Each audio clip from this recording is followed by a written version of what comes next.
Hello, Internet! Welcome to episode number 330 of the Comic Watchers Show. He's Chad, I'm Matt, and this is our show where we talk about comics.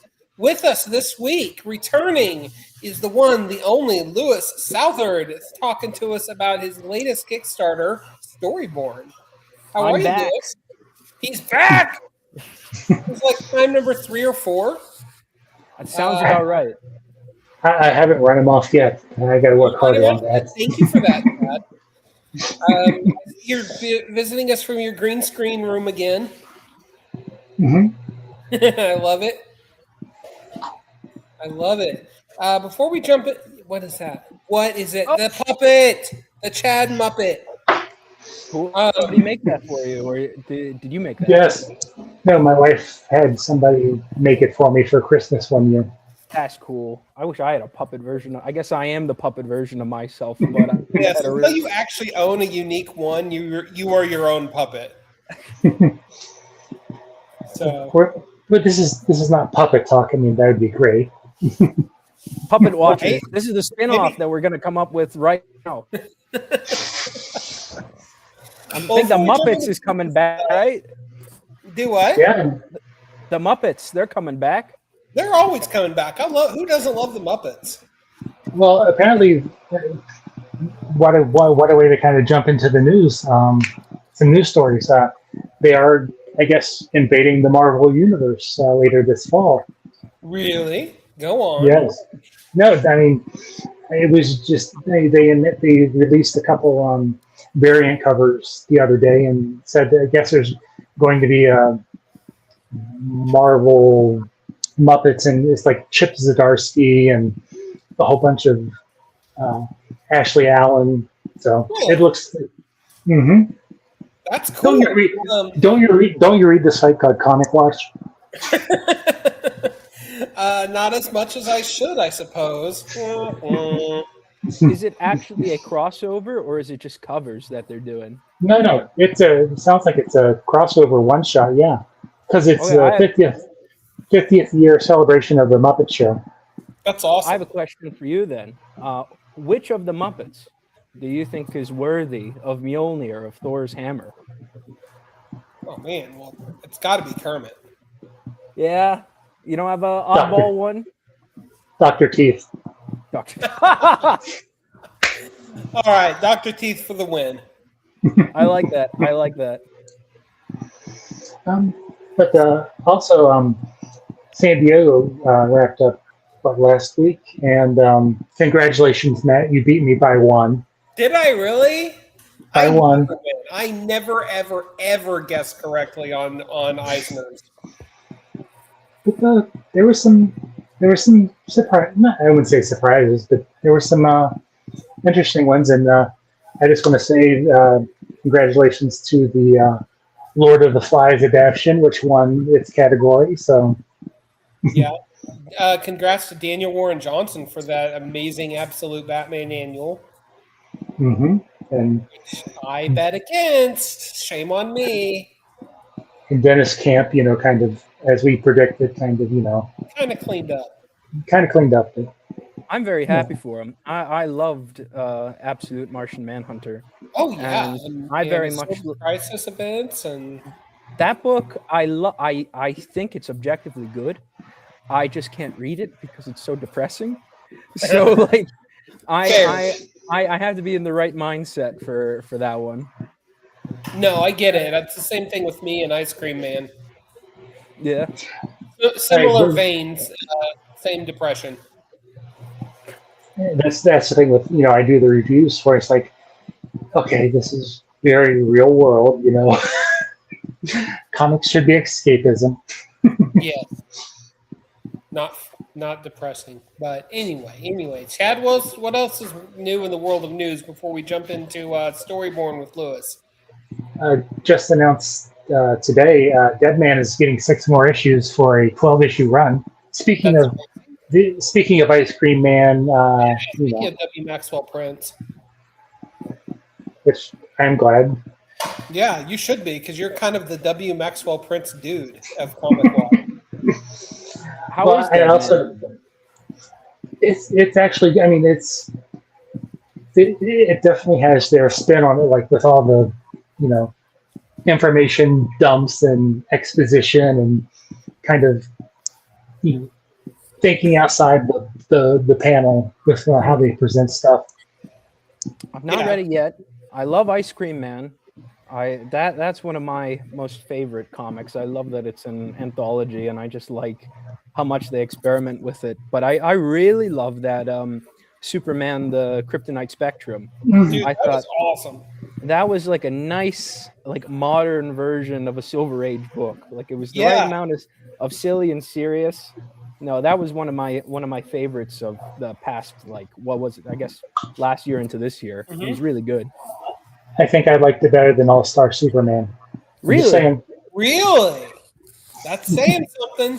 It's like a companion piece, no? Like it's kind of. Yeah.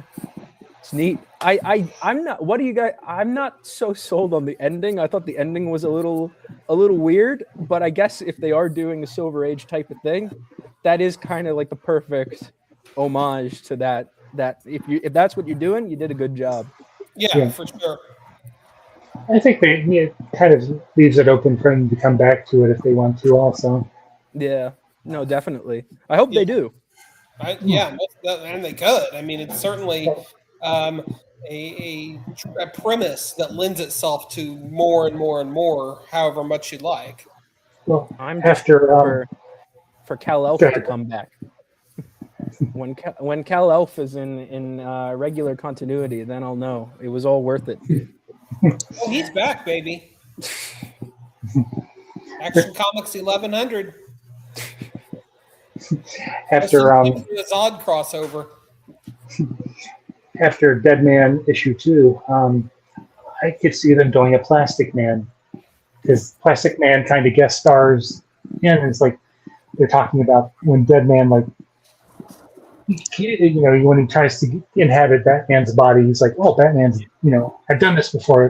Batman's built up defenses, and they even do like the Batman of Zurima shows, and then he is like, I was able to get into Plastic Man, but actually he's pretty, it's pretty, straight in there, but it's like, come on, give me more. Yeah, most definitely. Was Elongated Man too busy, you think? Probably. Is he still alive? Did he come back? I don't know. He's back. He's been back. It's just nobody remembers that he's back. Right. Maybe Psycho Pirate does. No, only Psycho Pirate does. Questioning the wisdom of somebody named Elongated Man. Get that light switch for me, please. I know. Moving on to other news. I know Jason Aaron will be doing a Indiana Jones series for Marvel. Yeah, it was kind of weird. The Marvel was really light on comic book news this year at SDCC. Like, they highlighted the second issues of the Midnight Run. They talked up the Indiana Jones IP Palooza, but that was about it. And other than that, like, DC, in my opinion, kind of kicked their butt in terms of big comic book news announcements. Like, you got the Legion storyline, or new series coming up in next month in September. We got James Harren on a Demon book. Shadow of the Bat. Jonah Hex, that was it, by Michael Walsh. That was the other big one. Like, DC made some huge strides in strengthening their line, and I just did not see that from Marvel. Do you think they're in a bit of like a transitional period now that CB is out and what's his name? It's something like White Staller? Steve Weiger. Yes, there we go. Yeah, I feel like we're about to see a transition period probably throughout 2027, if I had to guess, because, these things, I don't know, I'm telling you anything you don't already know, Lewis, but, comics are made X number of months in advance, so they already know what they're doing through December and probably into January. But 2027, I think, is when we're going to see Steve Wacker really show his prominent role there in the Marvel U. I'm really keen on seeing what his take or what his leadership style is going to end up being I know with CB Cebulski, it was very much like international outreach, as well as like these smaller imprints. I mean, he's kind of, even before then with his he's who Ricky Purdon is now. He was like the talent scout. Uh-huh. And he was very much going around the world just trying to find new talent. And I think he kind of carried that into his role as editor-in-chief. And I'd say he won out, because now he gets to run the entire Marvel manga division in Japan now. Right. So kind of a dream for him. Yeah. Yeah, I think I'm not throwing shade or anything, but I mean, he obviously has an affection for Japanese culture and pop culture. He got exactly what he wanted, and that's more than what most of us can say. So absolutely, I think that's good for him. Yes, most assuredly. Let's see, other Marvel stuff. They talked more about the upcoming Hulk War event. Hulk, Infernal Hulk, or whatever he is now, Immortal, Infernal. Incredulous. The incredulous Hulk. Oh my. Hey, I like how, speaking of that, you've not mentioned at all that I'm all dressed up in the Void. I can't believe it. We've gotten 10 minutes in. I was waiting for my moment to strike on that, because you're definitely dressed up and you're definitely hanging out in a void-like substance or place and time. So let's jump into that, Lewis. Tell us what's going on, brother. What's it like in the Void? Yeah, what's it like in the Void? It's very cold. It's very dark. And luckily, I have the company of two people to bring warmth into this dark abyss. Huzzah! Who? I tried to keep in theme, because I am representing a brand new Kickstarter right now called Storyborne, which is a brand new all ages fantasy series filled with people dressed like me right now. So I figured I'd show up on assignment. But it's very much a departure from anything else I've ever done. I've never done fantasy. I've never done all ages. So this is really a big swing, I guess, creatively, as well as I'm going to use the word commercially, because I don't think I could say no one in my audience expected this one. So it's been very interesting. It's been very interesting so far, but I love this book and I'm really happy to talk about it. So let's kind of dig into that right away. I mean, what made you want to kind of go there? Because I know you did like the Western stuff, and you've done some other, you're on the show, so I have to ask you, are comics dying? It's always on life support. No one's pulled the plug yet, and I think as long as there's people like us, we're gonna stop anyone from pulling that plug. I agree. Yeah, no. Why did I want to do this? Well, I think it's kind of going to what Matt was saying about comics need to be escapism. I kind of wanted to pursue that sort of vein in my own writing. I wanted to make something that made me happy, or like writing it made me happy. And this book is very much a nice little wellspring of just pure whimsy and ecstasy, at least in my head. Mm-hmm. It's just a fantastical little land. I guess I'll kind of pitch it. It's set in the mystical, magical country of Hinterland, and it follows a plucky young girl named Erilyn Pendleton as she's whisked away on a secret quest by an enigmatic knight named Marcia the Red Right Hand, as they go further and further into the depths of this world. Conversely, there are two criminals following after them. There is con man Taunton St. Tashing, very much depressed, what's the word? Just like a depressed, reluctant, sort of like getting by type of guy, accompanied by a jester thief named Kit Squishykins, who is an devout follower of a criminal code known as the Goofball's Creed, which may or may not be something she's making up on the fly. So it's these two very different duos that the way I look at it, this whole story can kind of be summed up as your actions have consequences. Sure. So this A plot that follows Marcia and Erilyn, it's somewhat very wholesome when compared to Kits and Taunton, but Kits and Taunton are only reacting to everything that Erilyn and Marcia are doing. Like they see the real side of what's going on instead of like these little storybook episodic solutions. Like, oh, we wrapped it up in 30 minutes. Like, this is great. And then Kits and Taunton show up and they actually see the aftermath of what Marcia and Erilyn did in the first place and how that has affected either a group of people or one person. Then it may be good, it may be bad, and it may be bizarre as all heck. But it's kind of fun to see like these causalities between these two groups. Mm-hmm. So I had a lot of fun with that. Like the world that Storyborne takes place in is very strange, and I like mucking around with it. Like I think the colorful cast that the characters interact with really bring me a lot of joy. There's Gilgon and the Gilgon Gang, which are a group of plant knights that defend all the green of the world. There's the Plushie Village, where all the plushies are alive and can only live for 1 week. So their society adapts pretty quickly. So there's the Rublet, which is a baby giant in the Society of Giants. There's Captain Blasphemy Bones. I'd say a deadbeat whose prime is well past his day, but trying best to be evil. And then the very mysterious Nightmare Man who only appears in Erilyn's dreams. May or may not be real. So I've been having a lot of fun with these characters in this world. It is my happy place. Awesome.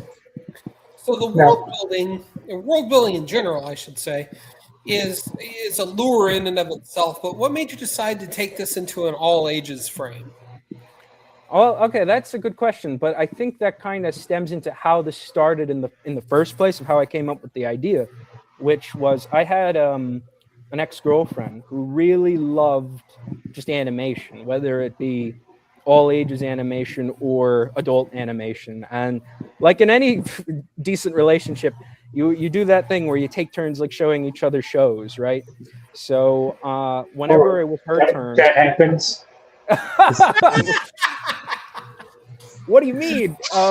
So whenever it was her go, I'm not going to use the word stuck, but I was watching things like Steven Universe, or there was one called Centaur World. I watched the new She-Ra show. I actually quite liked the Netflix one. There was one called Star versus the Forces of Evil. And watching all these, I got really hung up on the formula of, there's like the main sort of chosen one, or like the hero archetype that has this gaggle of usually kid to teenage friends, and they go out and they fight evils. And my idea was, well, what happens when they grow up? Like what do they do when they grow up, and how does this world react to these grown-up child adventurers, as well as incorporating more adult nuances in relationships and developing personalities as you get older. And I think the best way to talk about Storyborne is like, this is a world after those childhood adventures. The main character is sort of a mystery, so I won't talk about that. But like Marcia, who is the main kind of adult lead that we have, is one of those sidekicks that's now old. And she has a line in the book where somebody brings up, like, what happened to all your friends? And it's like, they either died or got old. And that's kind of the philosophy of the book. And that, as well as like seeing, there is another character that pops up in volume 1, and it's their kind of angle is they've not grown up. Like they still they were the youngest of the group, and now they are an adult, but they're it's kind of like their brains all screwed up. Like, oh, everything's a game and everything's an adventure, and like everything will be all right in the end. So I like taking those more childlike things and basically kind of turning it on its head a bit. But now with this new character, Erilyn, I guess the best way to describe it without spoiling anything is what happens if there is a new chosen one, and what happens if older generations almost don't want that chosen one to do anything. Like, oh no, like we want you to stay in your place. We don't want you to go on adventures. We don't want you to fulfill any destiny. Your role is just to stay put. Or I'll use something from like the Spider-Man movie that just came out. What they do with the mystery villain, which is like, why don't we just take the things that make you special and put it into someone more responsible or capable or something like that. So I kind of tackle all these things while also just making it very silly and fun, and trying to keep in mind that I would like children to read this. So why is it all ages? I think it's more of a writing challenge, right? How can I make something satisfying for me to write that's also not me going full hardcore, like, and then this person gets beheaded and the blood spills everywhere, and they're going to talk about trauma and blah blah blah. Like, I wanted to have that be like little spices to this pink and yellow and blue sparkly cake, or sprinkles. Like, No. So that is going to be one of my next questions, I guess. But so how was it, maintaining that mindset of keeping it all ages and not, moving into the, let's get graphic and adult. Well, I guess the kind of trick is like, what do animations do? What do cartoons do? One of my favorite things is like Samurai Jack, where it wasn't season 5, he was able to slice and dice human beings, but in the older stuff, they got away with him killing people he always killed robots, right? And the blood was oil and stuff like that. So if they fight a bunch of plant knights, it's not going to be blood. It's going to be like chlorophyll or whatever it is they ooze out. Stuff like little tricks like Curse that. you, chlorophyll. Yeah, so it was like stuff kind of reorganizing what I would normally do. I kind of talked about this when we were speaking about Laugh Riot, I think the last time I was here.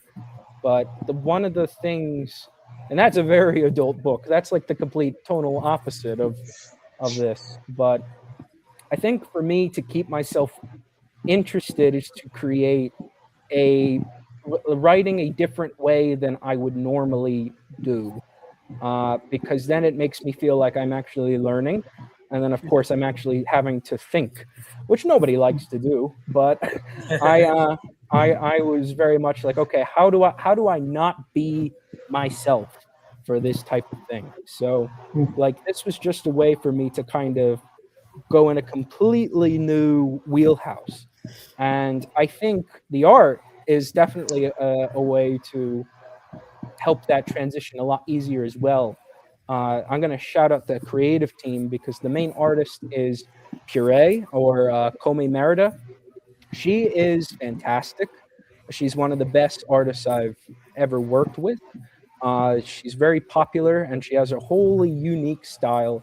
She's from Portugal, and she's been there a while now. She's moved to Japan to become a mangaka, so she's been pursuing jobs over there. And I'm happy to say this is her first long comic in the industry, so I'm very happy about that. She previously worked over at Skybound doing one issue of Creepshow in Love, I believe. It was like a Valentine's Day special. And no, she is one, I gotta say, for the most part, she's designed all these characters, she's designed this world and really fleshed it out to be really unique and visually interesting. I had somebody today tell me it's like the memory of like the storybooks you read as a child, like kind of like brought to life as a comic. And I thought that's quite a compliment. It was a good compliment, but it was also like, oh, good, like the kind of thing we were going for is hitting. Like it is us wanting to make like a storybook or children's story adjacent or using those motifs or themes or even imagery in a comic, and seeing how that can be mucked around with or played with or even perverted in certain ways. So she's great. The ever faithful, ever loving Buddy Bedoin is once again littering a project of mine, much to his chagrin. He told me, this is funny. Hey, He told me on his. he didn't have any words saying bad to say when I saw him Saturday at the farmer's market, so you're good. Oh, thank goodness. No, he's a lovely man. He's a very lovely man, a very wonderful person. I love him in and outside of comics. He's a great guy. But yeah, no, he did all this. I'm very thankful to work with him. He told me that he has 3 folders on his computer. He has one labeled DC, one labeled Indies, and then one just labeled Lewis. Because we've been working together for about a decade now, which is really crazy. We met on Reddit of all places, because have you guys ever been to r/comic book collab? I've not. Yeah, that's just like an open jobs forum. And back in the day when I didn't know nobody, I just went. I'm like, how the hell do I find comics people to work with me? Right. And then I went on to there, and I'm like, I need a letterer. And he messaged, and I've never left him alone. So no, he's really cool. He's a really great guy, and I'm thankful to have that sort of working relationship with him. And he's only been going up and up. Like he's really, I'm really proud of him and really happy for him. And then the last other kind of person that's been working on this, or at least for this campaign, is a rising star artist named Tyler Lanaz. He was a member of the Marvel Art Atelier program, one of the people there who participated to try to get a job at Marvel. He did not win his year, but luckily we had already met. He was one of the artists on Comics Are Dying, the comic. So we've been working on something for a while now. But I was like, would you like to come up with anything special for this campaign? I knew he loved to draw fantasy stuff, so he's created a nice little set of 3 poster prints that's one of the rewards for this project. So I'm really I love his art, and having him be part of this I'm really thankful that he's doing it, and also just to help try to bring him to more people. So no, I'm really glad to keep him working. I mean, it sounds like you've got a really holistic, well-oiled machine happening there with your creative team. Holistic's the way to go. This comics I'm learning is incredibly vibes based. It very like I'm. This is a bit of a tease, but I'm working on an anthology, which is the first time I am writing, but I'm also working in an editorial capacity. So I am working with, let me get the math right, I think of 15 writers, all of which from different rungs of the ladder, which was very much my kind of thought process with finding people to include. So speaking of the Eisners, like one of the people working on is Stephen Scott, who just won an Eisner for the George Takei biography. So he's doing one of the short stories, but then we have a guy named Tino Travolta, who's kind of like a bit of a firecracker on Kickstarter, but he's only 21. And this is his first gig outside of his own creator work. And that was kind of my approach. Like I wanted everyone from every kind of space, and not even in just comics. So I think you're right. Holistic was the way to go. Try to find people, the right people for the job that kind of makes sense. And also I'm like, you're cool. Like I think you're neat. Find your people. Yeah. That's really one of the tricks to comics. It is just finding the people that like you and you like, and you know, you never know when. It's like with Buddy, you never know when you'll meet someone that you'll be working with for years on end. And I think that's really special, to try to give people chances or to build those connections and just make some dope shit. Oh, yeah. So I have a question, and I hope it doesn't come off wrong. If it does, I'll buy you a drink at New York Comic Con if we're at the same party. I mean, but I'll do it anyway. But it seems like when you were writing, were you originally writing it to self-publish, or did you pitch it around? Because it has a very I'm gonna say Mad Cave because I know you have a history with Mad Cave. It has a very Mad Cave kind of feel to it. Yeah, with Storyborne, it was a lot. Believe it or not, there's no insult at all. Like it was a lot trickier to pitch than I originally imagined. I thought it was kind of a sure bet because which makes me sound cocky, but like I thought what an asshole. You could buy me a drink.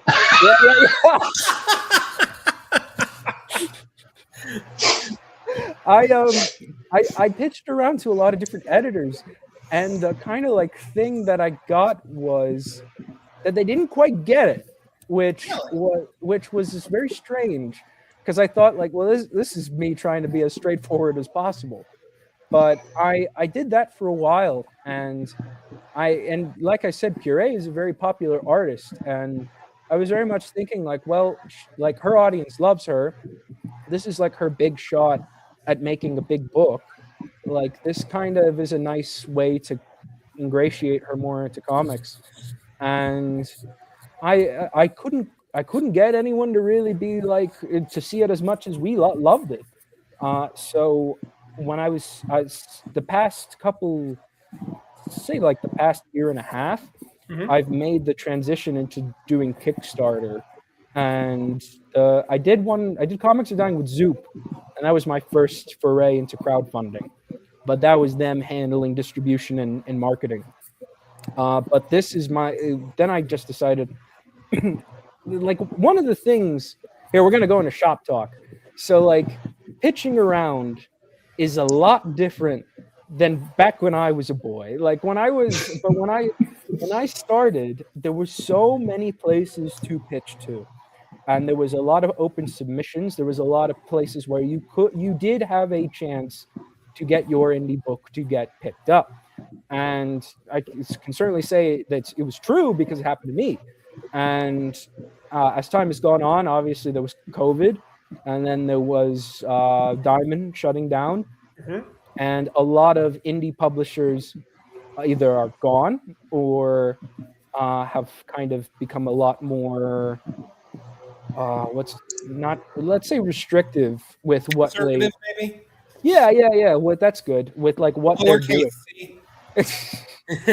With what they're doing, and I am very much grateful that I managed to break in at the time I did, but I also am kind of sad because I have people either my age or older than me or even younger being like, how do I break in? And I'm like, I don't know right now, really, because it's a whole other beast. I feel right now in this moment in time, it is a lot more. You have to meet editors, or you have to properly network, either in the flesh or even as going as far as doing like a cold call email, and that's very risky depending on the editor. But sure. It's also like requires you to have that sort of level of professional foresight to handle yourself in that sort of environment. I know when I definitely started out, if you dropped me into like having to like talk to an editor, I'd be either scared or nervous or make an ass out of myself because I didn't really know what I was doing. Maybe I still don't, but like it's that kind of thing of like, oh man, like you aren't even afforded the chance to fuck up right now, and that's kind of spooky. But that's what I like about Kickstarter, because despite having been published in the direct market, I can't really say how many publishers I genuinely had a beautiful, joyous time working with. A good point as to how like they fared is that a lot of them aren't even around anymore. So Kickstarter is really just granted me the freedom to be like, fuck it. Like I'm not going to wait for the green light. I got to make my own miracle. I got to make this happen. And it's been really cool in a lot of different ways, because it allows me to build an audience that either likes a specific thing. Like I know on Kickstarter, there are people that just like Laugh Riot and they just want to buy, when's the next issue of Laugh Riot? So like, that's cool. but then I'll see like people that just buy the books because I made them. It's the newest Lewis book, and then they support every Kickstarter, and that is a very gratifying feeling. It's a very nice thing, and I don't have to wait for somebody to give me the permission to make the books I want to make. They're just going to happen based on how my team and I do, and that's very, very much a freeing experience. And plus, like back to the editor talk, like trying to pitch your book, it's hard to tell them about an idea. It's hard to send an email about your idea. It could sit in their inbox for months or years without them even opening it. So like that's a whole thing. But if you have to network in the flesh, which we do now, no better way to talk about your work than to just give them a book. And Kickstarter has afforded me that luxury of like, okay, I do print the copies that the backers purchase. Excuse me. But then I always buy an extra surplus of books to then sell at cons, as well as just to hand out to people to be like, hey, this is what I can do. So I think keeping that in mind, like there is no shame in just self-publishing and making that comic, and then you will have that sort of like physical thing to show someone that you can get something done, or not even that, like man. Yeah, just to show you can get it done, or just to be like, this is what I can do. So I think I just not talk. So like that I really I think is a beautiful thing. I think that's one of the best things. That's why Kickstarter seems to be like the new kind of golden age for creator owned and indie publishing, especially now that it seems to be like a big focus on IP all around. Sure. Well, with Kickstarter having done a couple crowdfunding campaigns, have you noticed any trends that are kind of different this time? I know you just launched today. Yes. Okay. I can tell you that this has not been, I'll be honest, this has not been my hottest launch. It's been nice and steady, but I kind of expected it because this is not the usual thing I make. So like and going back to like what editors said, like fantasy is in comics is surprisingly a hard sell for publishers. So that's one of the big notes I've gotten, which you think would be bizarre given that in proper prose, it is like romantasy is the hottest thing. So you think you'd want to kind of like cash in on that market, but there doesn't seem to be a direct correlation other than maybe you could say gender demographics. And even on that note, I can say from the backers that have supported this campaign so far, most of them have been female or AFAB or non-binary. Like I'm going through the list, it's been really interesting to see the people buying it. So I think for me, that's kind of really cool because it feels like I'm connecting to a different audience than who I would normally expect. So not only are you growing your audience, but you're also pushing your writing limits, and creativity in the process.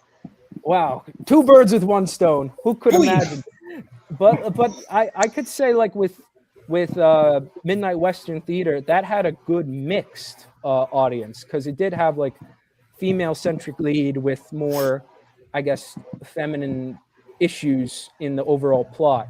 But at the end of the day, it's also like badass cowboys killing demons and things. So that seemed to be a much more universal thing. But this is just like a very wholesome, silly, more childish thing, at least on the surface. But I would really recommend people to, don't judge a book by its cover. Like if you like any of my other work, if you like the kind of like character dynamics or the storytelling, like it's all there. So I would say give it a chance, and you would actually be surprised with what we get into. I definitely think the criminal B plot would appeal to people in that sort of, you want, like, because that is like the darker side of the story. So I think if you want something with a bit more edge, it's in there too. Even in the A plot, there is there's some edgier things that you can do in all ages. So I would say judge this book by its cover because it's a pretty kick-ass cover. So. it is very beautiful. That the cover is an actual oil painting or watercolor painting that Puree did. Like, and I'm very thankful because she sent the painting to me after she was done. So that hangs up. That hangs up in my room, and I love it. I love it. I think I love those designs, and that's all Puree. Like this whole world brought to life is all her. So I'm very thankful for her to have agreed to join this crazy book with me. So, what are you time to get into the nitty gritty of the campaign? What are the levels of fun rewards that you're offering for the campaign? Well, there's the digital tier, so you'll just get a PDF of the whole book. It's a 170-page graphic novel. So it's going to, and it's also going to be manga or compact or digest size. So it's going to be like the new DC, not DC Finest. That's the like reprints. What are they called? The little ones? Compact editions. Yeah, I know what you're talking about. I just can't spit out the name. It's all good. I'm doing and I wanted to do something in that size too because that seems to be very popular. Sure. Manga size. Yeah. So that is the physical tier. So you get the book, as well as the one after that. There are basically bundles. So there's the retailer bundle. You'll get 5 copies of the book for a wholesale price. There is one with a newly designed sticker sheet made by series artist Puree. So that's only exclusive to the campaign. There's the one bundle with Tyler Lanaz's poster prints. So you get a set of 3 along with the book. Then you get the everything bundle, which comes with everything. And then the last one, which is limited, I think there's maybe one left at the time of recording, but it is a backer's choice commission by Puree. So you will get the book, you'll get a digital copy of the book, and you will get a digital commission by Puree herself of any character you like. You just have to let us know. But then the extra fun thing about Kickstarter is that, like I said, I have a surplus of all the older projects. So if you missed out on Laugh Riot, or if you missed out on Midnight Western Theater, all those books, either digitally or physically, are offered as add-ons. So this is your chance, and I hope to do this with any other Kickstarter I do in the future. Of like, if you missed out for a financial reason, or you just didn't see it, or if you a force majeure, then you will have a second chance of getting that book. And I've been happy to say, with the backers backing the thing today, I have noticed a few people, catching up. Like I've seen, if anything, more Laugh Riots of people wanting to catch up on that series or find that series. So I'm really thankful to even have that sort of opportunity, but that's only through Kickstarter. So that's really neat. And it is nice to get more cynical corporate brain to kind of like build this little brand of these books, and then like they'll always be offered in some way. So it's really nice. It's all really nice. So are we going to see a Storyborne Laugh Riot crossover? I don't think I can morally get away with that. We're hard at work on Laugh Riot number 3. But the artist Devlin Baker, who you guys met last time we chatted, he's very in demand, and I have to say one of the people that's demanding him is me, because not only are we still working on Laugh Riot, but that anthology I mentioned, he's doing one of the short stories. So I'm like, stop working, I have more work for you. So that's a dynamic there. No, but I can't. Laugh Riot, so strange. Like that book, like I said, it's only 2 issues out of a 8-issue series that we've made. It's really taking on a little life outside of me when I'm not even thinking about it. Like had somebody DM me, they made a Mary Andrew, the Jester from Laugh Riot. They made a whole cosplay that they wore to their local Renaissance fair, and really? I was just like, okay, that's the dopest thing I've ever seen. Like, no one's ever done this for me. Like, this is beautiful, and I will take it. But like that book is that book's really, really living. It's living somewhere. It's living its best life, my friend. Yeah, I guess so. So, since this book is kind of in the manga style, are you familiar with manga, or did you have to kind of, familiarize yourself with what's out there, and when you were working on kind of not skewing it, but working it towards that feel? I don't. Well, I guess because Puree does specialize in manga, and part of the working process was trying to get her to be like, with layouts and things like, this isn't how this works in Western comics. So that was kind of the learning curve in terms of manga for Storyborne, of just like, oh wait, no, like this panel has to be there because we're reading obviously left to right, then right to left. Mhm. So it was that's what that was. But with his influences, I can't say personally that I read any manga to study up, I guess. I would say maybe the biggest influence on it is maybe like Berserk. I do love Berserk a lot. And I would say, yeah, that's a good way to sell this. Hey, comic watchers, this is Berserk for kids. That's the pitch. And I just kind of clicked in my head. That's kind of accurate. So yeah, this is Berserk for children and adult. So I think that's the end the show right there. That's the $1 billion log line. Fuck, where were you guys when I was pitching? That could have been it. Sorry. Hey, Chad, get Mark London on right now. I was probably playing chess or something, or typing or. That's funny. So we've talked a lot about Storyborne, and how it's been a challenge for you in terms of stretching your creative juices and or creative muscles, I should say. How is the experience of writing this book compared to some of your other ones in terms of just like those creative muscles, right? Like which ones am I flexing, or like because it's a different set because it's all ages. So I'm just curious if you had to change your work habits or your work technique or writing techniques, that sort of thing.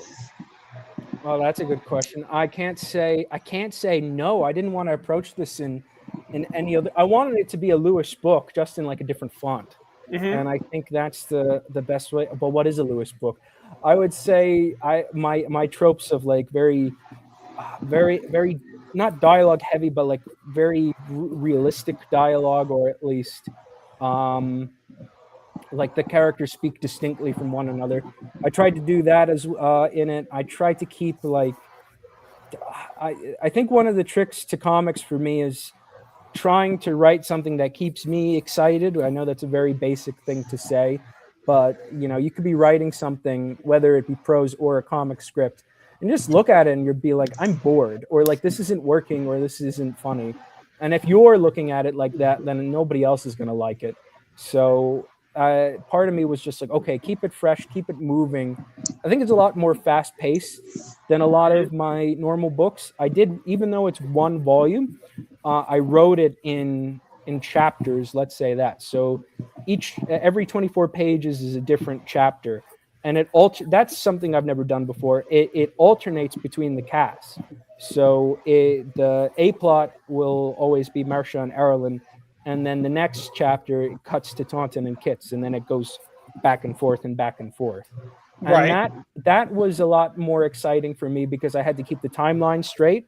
I had to keep like the lore correct. I had to make sure there were always good reasons to how these characters are not going to meet.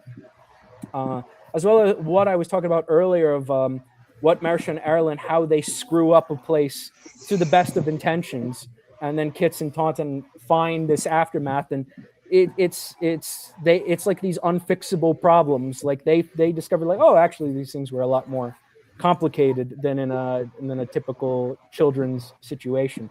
But Right. that's kind of the fun of, I guess I had my cake and I ate it too, of like, it is all, I have the all ages, but then I have the more adult, or at least more thoughtful. Like, no, this. There's a lot more going on here, and I think that's really fun to kind of bat around, kind of like playing with a nice little ignorance is bliss situation in the overall story. And then Well, and that's the thing, complete right? opposite. Like sometimes people misconstrue all ages for childish, Right. and that's just not the case. Can I tell you my favorite all ages comic? Absolutely. It's Bone. Jeff Smith's Bone. Hell yeah. That is possibly like the biggest template for all of comics to me. That was one of my first comics when I was a kid. And like that is all ages, but it gets very dark. Like the central villain is someone who is basically cut in half and resurrected, and they show it, but obviously tastefully. But that kind of stuck in my head of like, you can do darker things in something that can be accepted as all ages. And even in a storytelling kind of way, it has one of my most favorite setups and punchlines in all of storytelling, which is like in the first few pages is the Bone brothers talking about how they got kicked out of town because a parade float got loose and the entire town got pissed at them. And then you go through this like 9-book series, and it isn't until book 6 or 7 that reveals what happened to the parade balloon.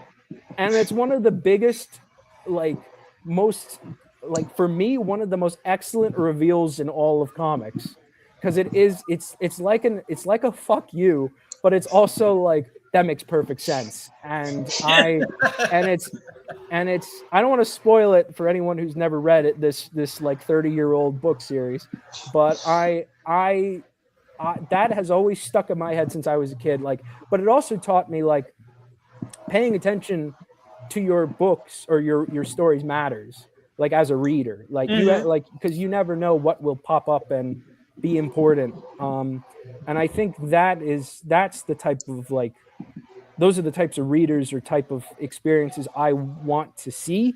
I want to see people be like, oh, that thing mattered. But not to get too bogged down in lore, but which I hate. I don't like too much lore and things, but I like it when your stories are definitely more thoughtful in its execution. Yeah. Where there is a point to everything, even some of the stupider bits. I feel like that kind of negates my next question, but are there any other stories, that you would, depending on how it goes and how it is received, that you would like to tell in this, universe that you've created for Storyborne?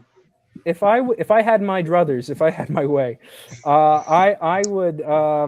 I definitely can see this as no, it's not. I can. It's the way it could run. It's definitely like 4 or 5 books. Like we have that kind of planned out, and That's awesome. It would be a dream to, because I know the beginning, middle, and end all the way, and that would be really nice to do. But it's always dependent on people. It's always dependent on how it's received and the interest. And I'm no stranger to letting the things I love die in comics. Like I really don't. It's, I think that's one of the biggest learning curves for anyone breaking in. Of like, what's the phrase? Kill your darlings. Like, yeah.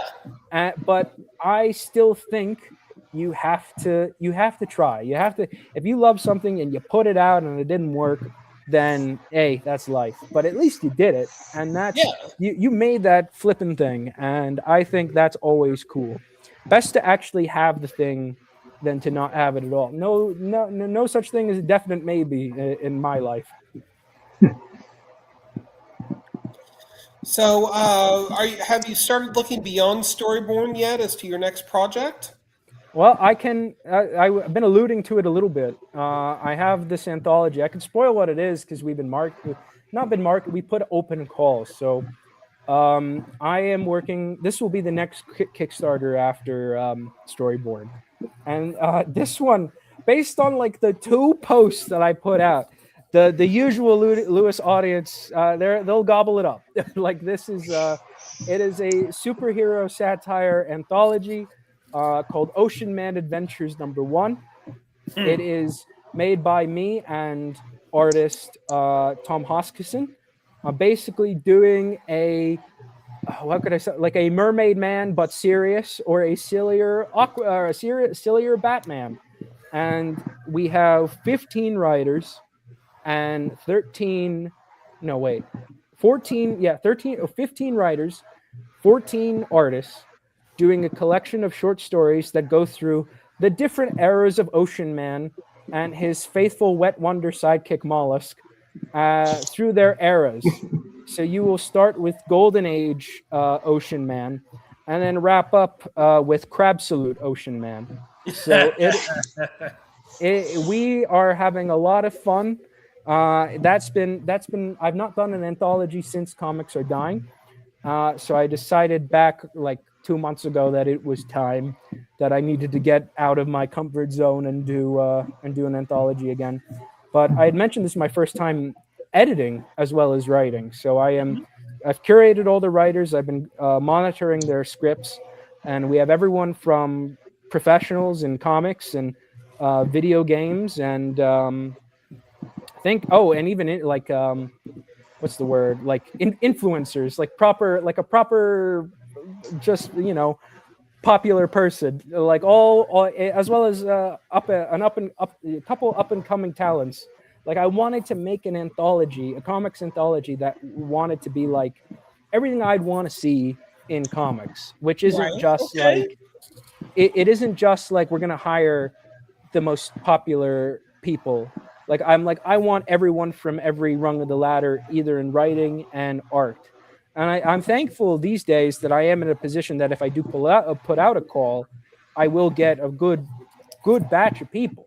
And this was a good kind of representation of that, as well as maintaining what I did with Comics Are Dying, of highlighting diversity in comics across race and gender orientation, as well as sexuality. Like I wanted to make sure that this is another love letter to the different kinds of people that make comics currently. So doing all that, and it might be the stupidest book ever. Like it's the most funny, silly, ridiculous thing any of us have ever made, but everyone is just having a blast, which is very nice. It's just kind of nice to make something where everyone's like, I'm having a really nice time.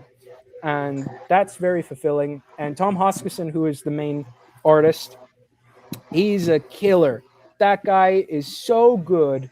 He came up with most, if not all, the design work for Ocean Man and Mollusk and their rogues gallery, like the Swimmer and Diving Bella and Right Whale and Squidler. So like we've been having a lot of fun with that. So that one you'll see a lot sooner than later. All right, note to self: have Lewis back on the show. We can do it. Well, if we do it for that one, I'd love to bring on a lot of the people that are working on it. Oh, that would be awesome. I love a good round table. I think that would be very interesting, just to hear everybody, because everybody has a different take on it. Like I said, everyone had a different era of story. So that would be very, very unique. Well, okay. I'm looking forward to it already. So, Lewis, we're coming up on our hour. So, how about one last pitch for Storyborne, and then where we can find it on Kickstarter, or where we can find you on social media. So, Storyborne, it's Berserk for kids. It's that's the best way to sum it up. And where can you find it's currently on Kickstarter right now. We're right about the halfway point. It's only day one, so we still got a whole month ahead of us. I love this book. It's my happy place, and I really hope it'll become other people's as well. And where you can find me, my name's Lewis Southard. If you Google my name, I'll pop up. I'm on every website under my own name, so you will find me, and you will find the greatest comic in all of Hinterland. Huzzah! And you'll also find it, now you'll find it on Sundays on Comic Watch when we post our Kickstarter campaign interviews. Hell yeah. Thank you so much. Okay, that's it for us this episode. Chad, who do we have next episode? Well, if I can get to it, I had a interview I conducted with one of the creative teams from John Carpenter's Storm King comics that I might play Thursday night, but next Tuesday we are back with Kat Calamia and Phil Falco to talk to them. I think they have their first crossover coming up. I should have checked it out and made sure I'm saying this, and I'm pretty sure that's the and you can check out the other crowdfunding campaigns that we've covered. Saturday at noon are the new ones. 1 o'clock, we run updates on the previous ones, and then Sunday we run interviews. Love it. That's right. Your one-stop shop for all things crowdfunding. Check us out at comic-watch.com. One last thing. Oh, yes. Another crowdfunder that people need to check out, our own contributor, Mike Spring, has a new prose work where he talks about some 90s movies like he did his 80s movies. So check that out. Cult Classics, yep. Is the watchword. I don't know. And I'll be talking to him next week. So sweet. I love it. Mike Spring is an awesome writer. You should definitely check him out on Kickstarter as well. The book from the man, the myth, the legend, Lewis Southard, and others is Storyborne. You can fund it now on Kickstarter, which I wish Kickstarter for kids. Thank you, Lewis, for hanging out with us this evening, and thank you all for listening.